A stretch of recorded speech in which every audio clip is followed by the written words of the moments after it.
I remember that year when I was 8 actually. Matthew and I went up the mountain to pick wild herbs. We went to a place where even adults rarely set foot there, and I found a kind of mushroom I'd never seen before.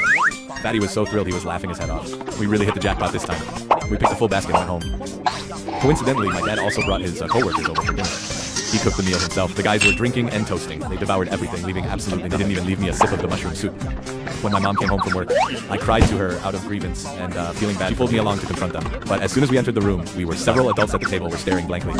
My dad, meanwhile, opened his arms wide, kissing the air left and right with a satisfied look, as if he were holding two beauties. He was completely immersed in his own world. At this point, my mom's face turned green with anger. She went up and gave him a hard slap. Unexpectedly, my dad was completely unfazed, leaning over and kissing a stool wildly, muttering dazedly, "Little beauties, don't run away." By then, my mom probably realized the mushrooms were poisonous, just as she was about to help my dad up. The rest of the adults at the table also started going crazy. I saw one uncle hugging another uncle tightly, hopping around the room, counting stars. From time to time, the two of them rubbed their heads together, and even started singing. That goofy, foolish look of theirs. In today's terms, they were a perfect pair of fools. I stared blankly at the magical antics of these immortals, my mouth wide open enough to fit a donkey. My mom was also utterly shocked. But the most urgent matter was the uncle who ran outside. Because what kind of hallucination he was having was unknown. If something happened, it would be a huge deal. Finally, we found one of them in the pigpen.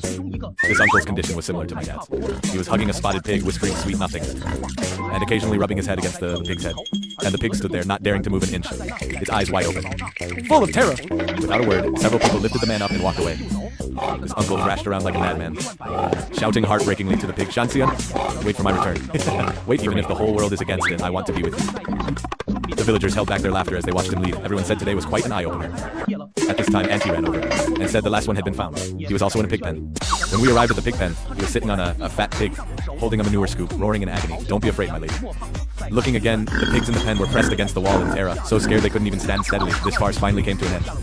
As the main culprit, I was beaten so hard I ended up lying in a hospital bed.